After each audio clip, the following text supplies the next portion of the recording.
할렐루야. 8개의 주일 예배에 참석하신 여러분 모두를 주님의 귀하신 이름으로 축복하며 환영합니다.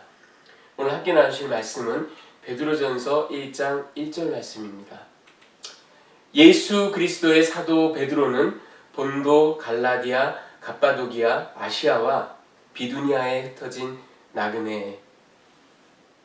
자, 오늘부터 베드로전서를 강해하도록 하겠습니다.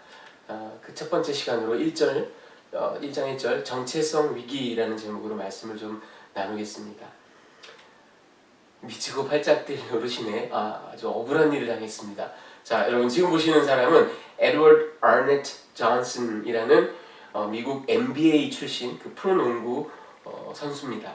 이 사람 키가 6피트 7인치요. 그러니까 201cm입니다. 그리고 몸무게가 215파운드. 1981년부터 1999년까지 NBA 스타로 그렇게 활약했던 사람이고요. 무려 1200회 게임에 출장을 했다고 합니다. 그리고 그 모든 기간을 통해서 얻은 점수가 19,202점이래요.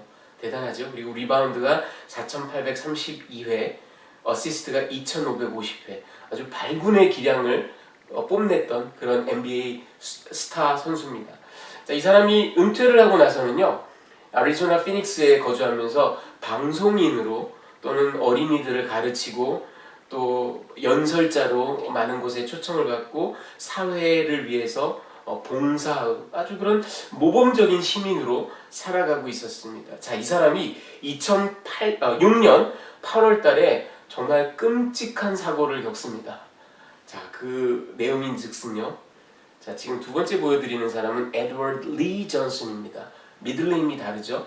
Fast Eddie Johnson이라는 이 사람도 역시 NBA 농구 선수, 아넷 존슨보다는 한 4살 정도 많은 그런 사람입니다. 자, 이 사람은 그런데 행실이 좀 바르지 못했던 사람인 것 같습니다. 이 일이 있기 전에도 무려 100차례나 경찰에 체포된 적이 있었던 사람이래요. 그런데 2006년 8월에는 어떤 일이 있었냐면 남의 집에 무단으로 침입을 해서 8살짜리 어린 소녀를 성적으로 추행합니다. 그 일로 이 사람은 실형을 선고받고 미성년자 성추행범이기 때문에 종신형을 선고받아 지금도 복역 중입니다. 자, 문제는 방송사와 신문사가 이 일을 보도하면서 에드워드 리 존슨이 이런 끔찍한 일을 저질렀다 하면서 보도하면서 사진은 에드워드 아넷 존슨을 게재를 한 겁니다. 자, 그러니 우리 주인공 에드워드 아넷 존슨이 얼마나 큰 수모와 봉변을 겪었겠습니까? 이 사람이 그런데 나중에 인터뷰를 통해서 이런 이야기를 합니다. 너무나 끔찍하고 정말 잠을 이룰 수가 없었고 제가 표현한 것처럼 미치고 팔짝 뛸 만한 노릇이었는데 가장 자기를 어렵게 했던 거, 힘들게 했던 건 다른 게 아니라 이웃 주민들, 평소에 하이 밥, 하이 존 하고 지냈던 사람들이, 자기의 동료 친구들이 전화를 해서는 아주 기본적인 팩트 체크조차 하지 않고 온갖 욕설과 정말 말할 수 없는 그런 비방들을 쏟아냈을 때 그의 표현에 의하면 상식적으로 이해할 수 없는 그런 극악함을 가지고 나를 심하게 욕하던 그런 평소에 알고 지내던 사람들로 인해서 너무나 큰 고통을 겪었다라고 이렇게 이야기한 바가 있습니다. 자, 여러분 오늘 제가 베드로전서를 시작하면서 오늘 정체성 얘기를 하면서 좀 생뚱맞게 아이덴티티가 이렇게 믹스업돼 버린 그런 해프닝을 좀 말씀을 드렸는데요. 이에 관한 코멘트를 나중에 제가 좀 다시 한번 해드리도록 하겠습니다. 자, 오늘 1장 1절의 내용을 가지고 제가 여러분들께 3가지 메시지를 좀 나눠드리기를 원합니다. 특별히 정체성과 관련해서 첫 번째는 사도 베드로의 정체성입니다. 1장 그 상반절을 보면요, 예수 그리스도의 사도 베드로는 편지를 보내는 발신자입니다. 그레코 로마 시대 편지는 발신자, 그 다음에 수신자, 누구누구에게, 그리고 greetings 또는 은혜와 평강이 있을지어다, 이렇게 인사말, 이렇게 3가지로 서두가 시작됩니다. 오늘 그 첫 번째 발신자. 자, 지금 저 부분을 헬라어로는 페트로스 아포스톨로스 예수 크리스투 이렇게 표현을 했습니다. 이게 영어로 이렇게 번역을 하면 이런 말입니다. Peter, an apostle of Jesus Christ. 예수 그리스도의 사도된 베드로가 편지하노니 그런 말입니다. 저기에 저 아포스톨로스 사도 보냄을 받은 자 예수 그리스도께서 사도로 택정한 바로 그 베드로가 그 사도의 권위를 가지고 편지를 씁니다. 여러분 사도 베드로는 바울과는 달리 어떤 편지나 어디에서도 자기의 사도권을 주장한 바가 없습니다. 그도 그럴 것이 바울은 끊임없이 공격을 받았고 그 사도됨을 항상 도전하는 사람들이 있었지만 베드로 사도는 그런 일이 없었습니다. 그 누구도 베드로의 사도권을 의문시하거나 도전하거나 심지어는 거론조차 하는 사람이 없었습니다. 그도 그럴 것이 예수께서 직접 뽑은 12제자 가운데 한 명, 사명을 줬던 그 12사도 가운데 한 명, 예수님께 주는 그리스도시요 살아계신 하나님의 아들입니다. 이 놀라운 고백을 했던 바로 그 사도, 물 위를 걸었던 바로 그 사도, 비록 실족하고 예수님을 부인했지만 다시 회복되고 놀랍게 사역했던 바로 그 사도 베드로, 그가 이제 소아시아의 교인들에게 편지하는 겁니다. 여러분 이 사도라는 직분은 첫 번째 조건이 뭐냐면 예수께서 직접 선발하고 직접 사명을 줘야만 사도라는 직분을 줄 수 있습니다. 12사도뿐만 아니라 여러분 바울도 다메섹 도상에서 부활하신 예수께서 직접 나타나셔서 그를 사도로 부르셨죠. 그리고 성경의 야고보서를 저술한 그 예수님의 형제 야고보, 그는 공생의 기간에는 예수님을 오히려 인정하지 않았던 사람입니다.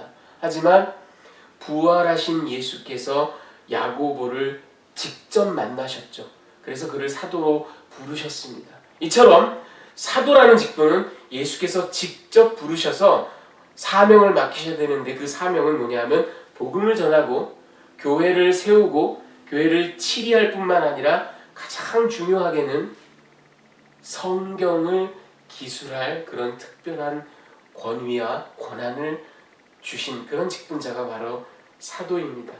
여러분 따라서 요한계시록 마지막으로 그 사도 요한의 요한계시록을 끝으로는 우리 2000년 교회사에 그 어떤 사도를 하나님께서 다시 일으키신 적은 없습니다. 뭘 보면 알 수 있냐면 계시록 이후에 67번째 성경이 우리에게 주어진 바가 없습니다.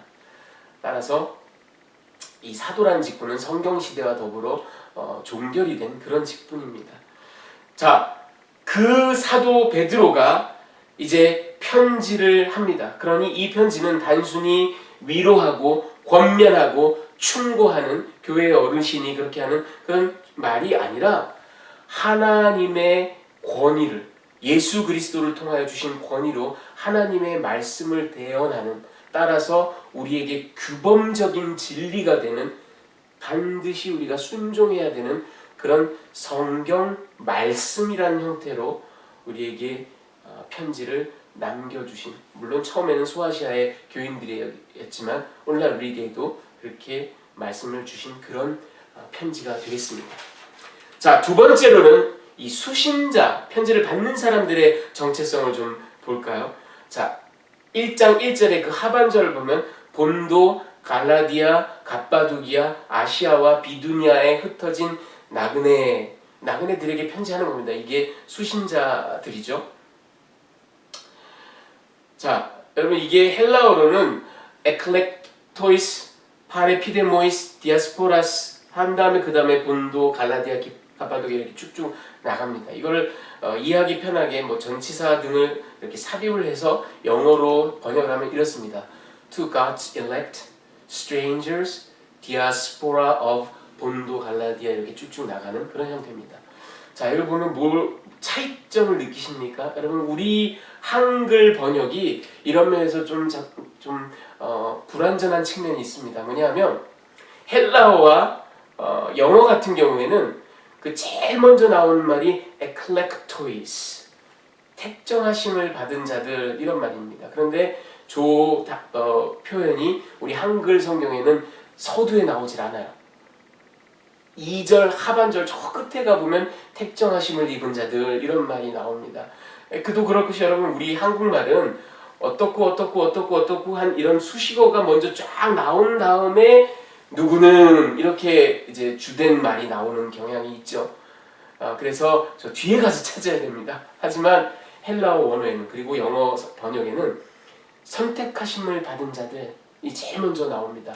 즉 eklektois, 이게 God's elect, 하나님이 택정하신 자들, 그런 말입니다. 그런데 그 사람들이 어떤 사람들이냐? 파레피데모이스, 이 말은 strangers, 이방인, 거류, 외국인, 그런 말입니다. 자, 이 선택받은 사람들은 이방인들이고, 그 다음에 또 디아스포라라는 말이 나왔어요.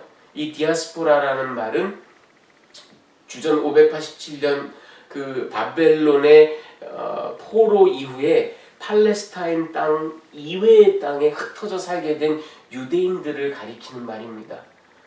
그래서 흩어진 사람들, 이제 교회가 영적 이스라엘이기 때문에 저 소아시아의 교인들에게 저들을 디아스포라라고 사도 베드로가 부르는 겁니다. 본도와 갈라디아와 갑바도기아와 아시아 비두니아에 흩어져서 디아스포라로 살아가고 나그네로, 이방인으로, 스트레인저로 살아가는 이 사람들이 바로 에클렉토이스, 하나님의 택정하심을 받은 자들. 그런데 이 사람들, 택정함을 받은 자들이 바로 이 편지의 수신자들입니다. 자, 여러분, 저기 본도, 갈라디아 이렇게 그 지명이 5개가 나오는데요. 그게 지금 보시는 이 그림이 베드로 당시 1세기 로마의 행정구역입니다. 보시다시피 비두니아와 본도는 베드로 당시에는 로마의 행정구역상 하나의 구역이었어요. 그런데 무슨 이유에서인지 베드로가 그 둘을 분리해서 얘기를 하고 순서를 이렇게 어떤 순서에 의해 나열했는지 모르는 그런 좀 특별한 배열을 했죠. 이거에 대한 가장 정확하고 그리고 성경적이고 상식적인 그런 설명은 이겁니다, 여러분.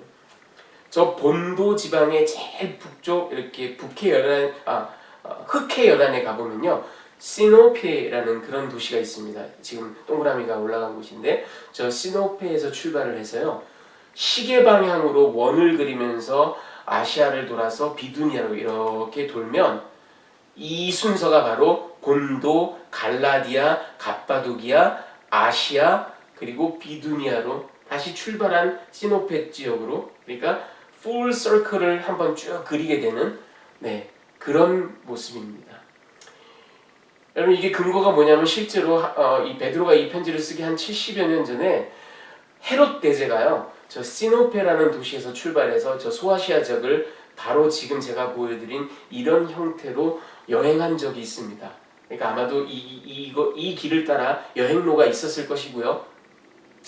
지금 이 편지를 발송한 베드로 입장에서는 저 시노페라는 곳을 정점으로, 시발점으로 해서 이렇게 시계 방향으로 원을 그리면서 편지를 전하는 사람이 갈라디아로, 갑바도기아로, 아시아로, 비두니아로 이렇게 돌면서 회람을 하게끔 편지를 그렇게 전했을 것이고, 그것을 의도했기 때문에 저 순서대로 지명을 이야기한 듯합니다. 자, 이 베드로 전서는요, 사도 베드로가 순교하기 불과 한 2, 3년 전인 60년대 초반, 62년 무렵으로 우리가 생각합니다. 62년 무렵에 로마에서 쓴 편지입니다.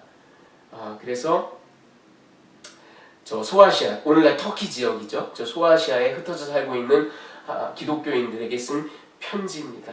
그 1절, 2절이 아까 말씀드린 그 인사말, 발신자와 수신자와 인사말이 있는 그 짧은 구절인데, 제가 그거를 두 주에 나눠서 이렇게 말씀드릴 수밖에 없었던 이유는 뭐냐 하면, 짧은 구절이지만 앞으로 이제 꽃피우게 될 삼위일체 교리의 어떤 맹아, 그리고 성부 하나님의 선택하심, 예정하심, predestination, 그리고 그리스도의 속죄 사역, 성령의 중생케 하심, regeneration, 그리고 우리 신자의 회심, conversion, 양자됨, adoption, 성화, sanctification 등등 너무나 중요하고 너무나 아주 깊고 깊은 신학적 진리들이 이 짧은 두 구절에 아주 농축돼서 들어가 있습니다. 자, 그래서 오늘은 그 첫 번째 1절만 가지고 특별히 정체성이라는 화두를 가지고 제가 말씀을 나누는 겁니다. 자, 그리고 이 편지를 쓴 목적은 이 소아시아 지역의 그리스도인들이 고난과 시험과 환난과 불시험, 그가 4장 12절에 그렇게 표현했습니다. 불시험을 당하고 있는데 저들에게 낙심하지 말고 그리스도를 바라보고 그리스도의 순종을 본받으며 끝까지 감당하여 잘 이겨내라 라는 그런 권면과 위로의 말을 전하는 그런 편지입니다. 자, 그렇다면 이제 마지막으로 우리의 정체성, 시대와 공간을 넘어서서 우리에게 어떤 정체성에 관한 말씀을 주시는지 한번 이야기를 나눠보기를 원합니다. 자, 사도 베드로는요, 이 1장 1절의 서두에 소아시아의 그 기독교인들을 세 개의 단어로 그 정체성을 이야기합니다. 첫 번째가 eklektois, 택정하심을 입은 자들, 하나님의 God's elect, 그런 말이죠. 그리고 두 번째로는 파레피데모이스, 이 말이 나그네들, strangers, sojourners, 일시 체류자들, 일시 거류민, 그런 말입니다. 그리고 끝으로 디아스포라스, 이게 디아스포라, 흩어져 있는 그런 말이죠. 자, 이렇게 세 가지 단어로 저들의 정체성을 이야기합니다. 저들은 나그네요, 디아스포라입니다. 더군다나 이 나그네라는 말은 시민권이 없는 그런 거류민입니다. 외국인이에요. 공민권이 없어요. 그래서 법적인 보호를 받을 방법이 없는 사람들입니다. 더군다나 1세기 당시에 그 기독교라는 지저스 무브먼트에 속해 있는, 말하자면 유대교라는 그 종교 중에서도 하나의 이단처럼 여겨졌던 그 당시에 그런 아주 작은 종파에 속했던 사람들로 끊임없이 허래스먼트와 편견과 차별과 박해를 받았던 그런 사람들입니다. 그런 사람들을 사도 베드로가 나그네요, 흩어진 자들이다, 이렇게 표현을 하는데요. 저들이 이런 고통을 받고 어려움을 받고 살아가는 근원적인 이유는 바로 eklektois. 여러분, 그들이 나그네로 사는 이유는, 그들이 디아스포라로 사는 이유는 다른 게 아니라 하나님의 택정하심을 입었기 때문에, 따라서 저 택정하심을 받았다는 것이 저들의 참 정체성입니다. 나그네도 디아스포라도 그 참 정체성이 되는 택정에 파생된 그런 정체성일 뿐입니다. 여러분, 저 나그네란 말, stranger라는 말이 헬라어로 된 구약 성경이 그 셉투어진 70인경이라고 그랬죠. 그 70인경에 어디에 나와 있냐면 창세기 23장 4절에 나와 있습니다. 아브라함이 헷 족속에게 그 무덤을 살 때 나는 당신들 중에 나그네요 거류하는 자이니 내게 매장할 소유지를 주십시오, 이렇게 간곡히 요청을 하죠. 그럼 제가 창세기 강의할 때 이 부분을 설명해 드렸는데요. 우리가 얼핏 성경을 읽으면 뭐 형님 먼저, 아우 돈을 드릴게요, 안 받을게요, 뭐 이런 아주 따뜻한 장면이 펼쳐지는 것처럼 오해하기 쉬운데, 정작 진정한 뜻은 그게 아니고 헷 족속 입장에서는 어디 감히 외국인 주제에 땅을 소유하려고 그래, 어디, 요즘 말로 좀 천박한 말을 표현하면 어디 감히 어디다 빨대를 꽂으려고 해, 이런 모습입니다. 그래서 끝까지 땅을 안 팔려고 하는 그런 장면이에요. 근데 머리를 조아리고 모든 것을 다 내려놓고 땅떼기 하나를 얻기 위해서 정말 간곡히 애원하는 장면이 바로 저 장면입니다. 그때 아브라함이 자기를 나그네요 거류하는 자니, 파로이코스 앤 파레피데모스, 오늘 우리가 보는 파레피데모이스랑 똑같은 단어입니다. 외국인, 거류민.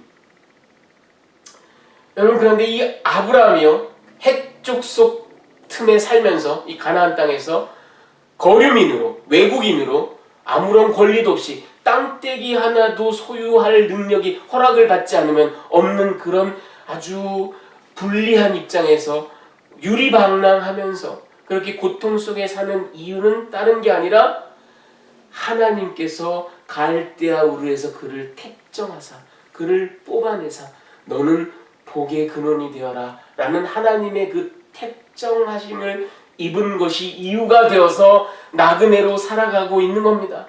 거류민으로 살아가고 멸시천대를 받으며 살아갔던 겁니다. 어쩌면 사도 베드로가 똑같은 이야기를 하고 있습니다. 소아시아 지역의 이 기독교인들, 핍박받고 오해받고 멸시천대받던 이 사람들, 아무런 권리 주장할 수 없었던 이 사람들, 너희는 근데 그 어려움을 왜 겪느냐? 하나님께서 너희를 택정하셔서 eklektois, 택정하셨기 때문에 이런 일을 겪고 있는 것이다. 나그네로 살아가는 것이다. 이렇게 얘기하고 있습니다. 여러분, 이 나그네라는 말, 파레피데모이스, 이 말을 영어로 번역하면 strangers, 또 어떤 성경에서는 sojourners 이렇게 얘기를 합니다. 여러분, sojourner 하면 뭐가 생각나시죠? 과학과 기술에 관심이 많으신 여러분들은 1997년에 그 화성에 그 탐사를 했던 소저너를 기억하실 겁니다. 무인 로봇 그 로버 탐사하는 그 기구. 근데 여러분, 미국 역사를 보면요, 사실은 저 소저너가 이 여인에게서 이름을 따온 거라고 합니다. 미국 역사에 보면은 소저너라는 이름을 가지고 있는 여성이 있습니다. 그것도 자신이 스스로 그렇게 이름을 붙인 여성입니다. 소저너 트루스. 원래 태어나기로는 이사벨라 범프리라는 흑인 노예로 태어난 여성입니다. 1797년에 뉴욕에서 태어났고요. 30세 무렵이 될 때까지 그녀는 무려 4차례나 팔려다니면서 채찍질 당하고 모욕당하고 험한 일들을 하고 그렇게 살았습니다. 뿐만 아니라 그녀가 나중에 고백하기로는 자기가 13명의 아이들을 낳았는데 그중 대부분의 아이들을 멀쩡히 보는 눈앞에서 다른 지역의 노예로 팔려가는 모습을 봐야만 했던 그런 불쌍한 그런 여성이었습니다. 이 여성이 1827년에 도망갑니다. 그리고 자유민이 됩니다. 그리고는 노예제를 반대하는 그런 노예제 폐지론자로 살아가고요. 그리고 여성 참정권자로 또 살아갑니다. 여러분, 이 미국에서요, 여성들이 투표권을 행사한 건 20세기 1920년 이후입니다. 그러니까 이 여성은, 소저너 트루스는 삼중고를 겪어가면서요, 그렇죠? 이 아주 극심한 인종주의 사회에서 흑인으로, 그리고 여성이 참정권조차 갖지 못한 사회에서 여성으로, 그리고 정치, 경제, 사회적으로 제일 밑바닥을 차지하는 그런 하층민으로, 이렇게 삼중고를 겪으며 살지만 노예제를 폐지하기 위한 운동가, 그리고 여성 참정권을 위해서 헌신하는 그런 운동가로 살았습니다. 19세기 아주 이름을 날렸던 탁월한 미국인 가운데 한 명입니다. 자, 그런데 이 이사벨라 범프리가요, 1840년대에 아주 심각한, 아주 중요한 그런 영적 체험을 겪게 됩니다. 하나님을 아주 진하게 만나고 회심을 하는 그런 일을 겪으면서 성령께서 그녀에게 너는 진리를 선포하는 사람이 되어라 라는 이런 사명을 주셨다라고 합니다. 그래서 이 사람이 자신의 이름을, last name을 truth, 진리로 바꿉니다. 자, 그런데 제가 오늘 하고 싶은 이야기는 단순히 진리를 선포하는 truth라는 사람으로 살아갈 뿐만 아니라 자신의 정체성을 이사벨라가, 아름답다는 뜻을 갖고 있는 이사벨라가 아니라 소저너, 나는 이 땅이 본향이 아닌 이 땅에 거류하는 스트레인저로 살아가는 외국인으로, 거류민으로 살아가는, 그러나 진리를 선포하는 그런 사람으로 살아가겠습니다 하면서 자신의 이름을 소저너 트루스라고 짓습니다. 여러분, 우리도 이 땅을 살아가지만, 그리고 현재의 문화와 규범 속에서 살아가지만, 여러분, 우리는 그 옛날 1세기 소아시아의 기독교인들처럼, 19세기 미국의 소저너 트루스처럼 우리는 나그네요, 영원한 본향의 소망을 두고 있는 파레피데모이스이며, 그리고 디아스포라입니다.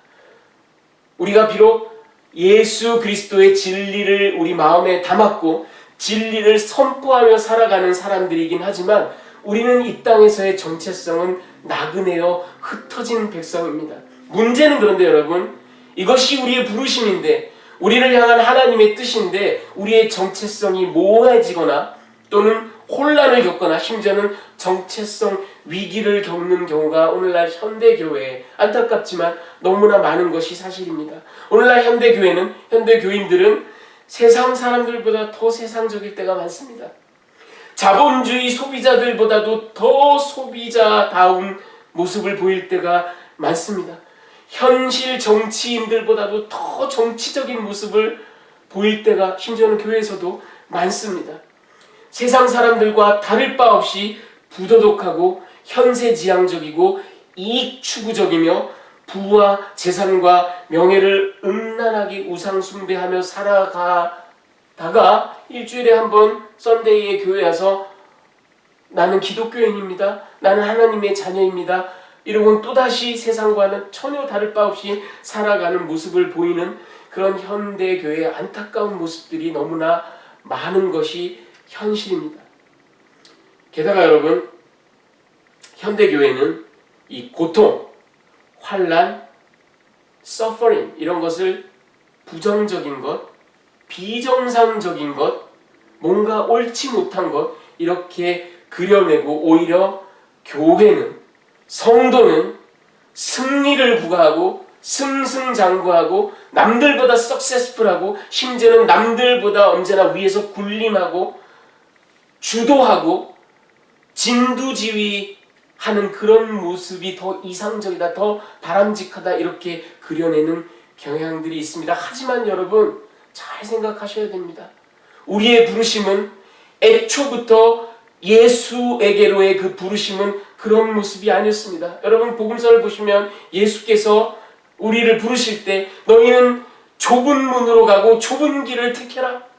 예수께서 우리를 부르실 때 얘들아 너희가 나로 인해서 공회에 끌려갈 것이고 나로 인해서 채찍질을 받을 것이다 라고 말씀하셨어요. 여러분 예수께서 복음서에서 우리를 부르실 때 너희가 나를 좇으려거든, 나를 따르려거든 십자가를 지고 날마다 자기를 부인하며 나를 따를 것이니라 이렇게 말씀하셨어요.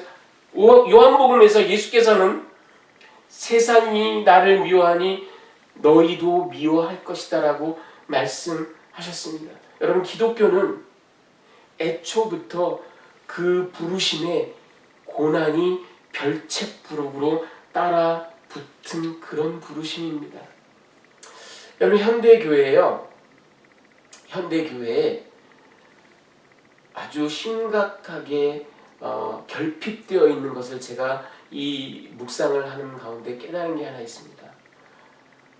초대교회는 그게 너무나 당연한 것들이었는데 이게 오늘날에는 사라졌어요. 아무도 거론조차 하지 않아요.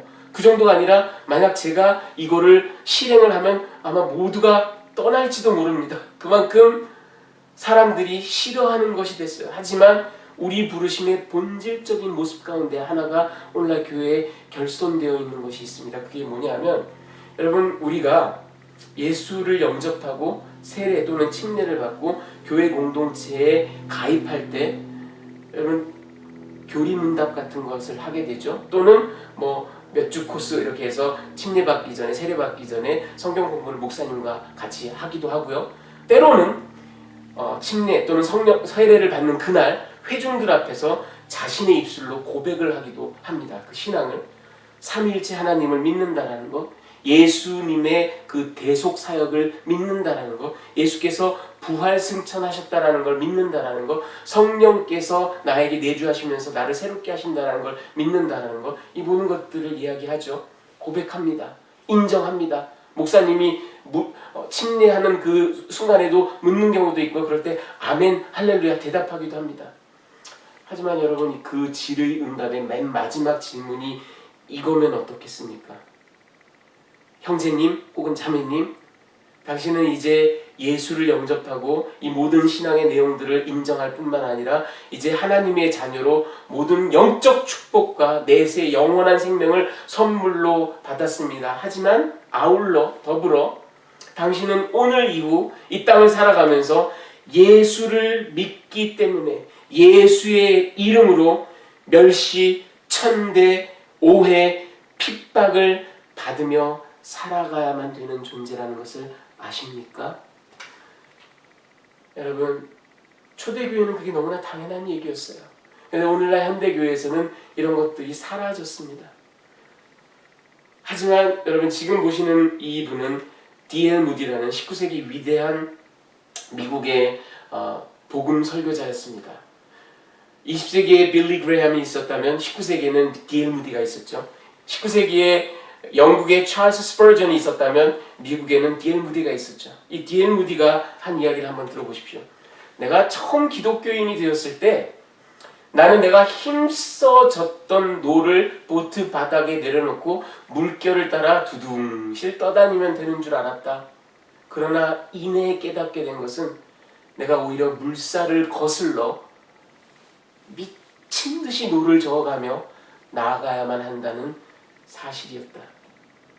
똑같은 얘기를 여러분, 사도 바울은 고린도후서 4장 8절에 사방으로 우겨쌈을 당할지라도, 똑같은 얘기를 다윗은 시편 3편 6절에 천만인이 나를 애워싸 징친다 할지라도, 여러분, 다윗도 바울도 베드로도, 베드로의 편지를 받는 소아시아의 교인들도, 19세기 소저너 트루스도, D.L. 무디도, 그리고 저와 여러분도 우리가 이 거룩한 부르심을 받았다라는 것은 이 땅에서 세태를 거슬러, 문화를 거슬러 핍박과 오해와 곤란을 겪어 가면서 그렇게 거류민으로, 나그네로, 디아스포라로, 왜? 택정하심을 입었기 때문에 살아간다라는 것을 우리는 반드시 이 정체성을 명확하게 해야 될 필요가 있습니다. 여러분, 다시 그 에드워드 존슨 얘기를 제가 좀 해볼까요? 좀 생뚱맞게 이 이야기를 한 이유는 이겁니다, 여러분. 저 존슨이 미치고 팔짝 뛸 노릇이었다 그랬죠. 여러분들도 비슷한, 저 정도는 아니었겠지만 비슷한 경험들이 살면서 있었을 겁니다. 오해받았던 일, 내가 그런 말 한 적이 없는데 어떤 말을 했다고 막 헛소문이 난 일, 사람들이 나를 공연히 이유 없이 음해했던 일, 아마 겪으신 적이 있을 겁니다. 잠이 안 오죠. 막 화가 나서 견딜 수가 없죠. 내가 잘못하고 그런 얘기를 들으면 그러려니 할 텐데 나는 아무 잘못한 적이 없는데, 그런 일을 겪고 나면 우리는 정말 잠을 이루지 못하고 괴로워합니다. 여러분, 이 에드워드 존슨이 그랬습니다. 나는 모범적인 시민으로 살아가고 있는데 이게 왜 어린이 성추행범이라니, 정말 미칠 노릇이죠. 부글부글 끓죠. 여러분, 이해가 가죠. 우리도 비슷한 정도의 차이는 있지만 경험이 있기 때문에. 하지만 여러분, 한 걸음만 더 나가서 생각해 보십시오. 내 중심으로, 나의 경험 중심으로, 나를 중심으로 생각하지 말고 한 걸음만 더 나가서 하나님 입장에서 한번 생각해 보십시오. 우리를 택정하신 하나님께서 우리에게 새로운 정체성을 주셨습니다. 더군다나 하나님과 근본 본체, 동체이신 그 귀한 아들을 보내심으로 아들의 의를 입혀주셨고, 아들을 죽임으로 말미암아 아들을 통해서 우리에게 새로운 의의 옷을 입혀주셨어요.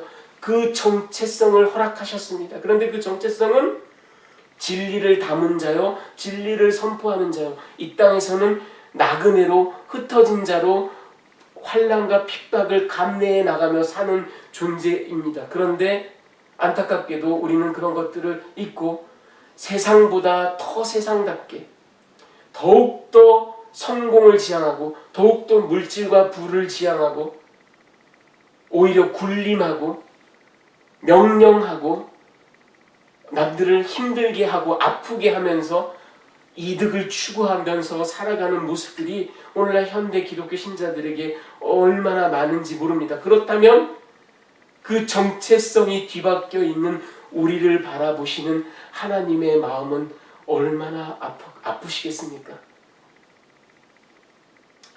여러분, 사도 베드로가 4장 12절 13절에 사랑하는 자들아, 너희를 연단하려고 오는 불시험을 이상한 일 당하는 것 같이 이상히 여기지 말고 오히려 너희가 그리스도의 고난에 참여하는 것으로 즐거워하라. 이는 그의 영광을 나타내실 때에 너희로 즐거워하고 기뻐하게 하려 함이라 라고 말하고 있습니다.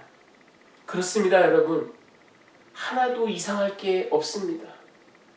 우리의 부르심이 바로 우리는 나그네요, 거류민이요, 디아스포라로 살아가는 존재이기 때문에 우리는 오해받고 복음 때문에 핍박받고 하나님을 열심히 섬기려는 그 열심 때문에 곤란을 겪고 아픔을 겪고 인생의 좌절을 겪을 수밖에 없는 존재로 부르심을 받아서 여러분, 이게 우리의 존재 양식입니다. 이게 우리의 부르심입니다.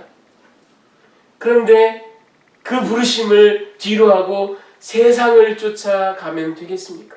사도 바울이 로마서 12장 2절에 너희는 이 세대를 본받지 말고 라고 말씀하신 것처럼 우리는 그 부르심에 충실하고, 그래서 비록 아픔이 있고 고난이 있을지라도 흩어진 나그네로 살아가야 되지 않겠습니까? 여러분, 이 정체성, 우리의 정체성을 분명히 하기를 원합니다.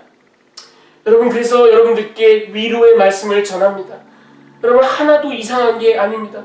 아니, 나는 예수 열심히 믿고 착하고 성실하게 말씀 쫓아가며 매일매일 주님께 기도하며 살아가기를 원하는데 왜 이렇게 고통이 많지? 왜 이렇게 슬픔이 끊이질 않지? 여러분, 힘을 내십시오. 우리의 부르심이, 우리의 존재 양식이 그 고통과 고난을 아무 이상한 것이 아닌 것처럼 받아들이며 살아가는 존재입니다. 그것이 우리의 부르심에 속해 있는 내용입니다. 그러니 여러분, 그것은 여러분의 죄 때문도 아니요, 여러분이 뭔가 부족해서도 아니요, 하나님의 부르심을 받은 자라면 그 복음으로 인해서, 예수로 인해서 성실하게 정직하게 살기 위해서, 예수를 증거하며 살기 위해서 우리는 고통을, 때로는 고난을, 오해를 받을 수밖에 없는 존재입니다. 그러니 힘을 내십시오. 그러니 용기를 가지십시오. 부르심에 충실한, 그래서 이 정체성이 흔들리지 않는 이 땅에 진리를 담고 진리를 선포하는 나그네, 흩어진 나그네로 살아가는 그런 저와 여러분이 되시기를 주님의 귀하신 이름으로 축원합니다.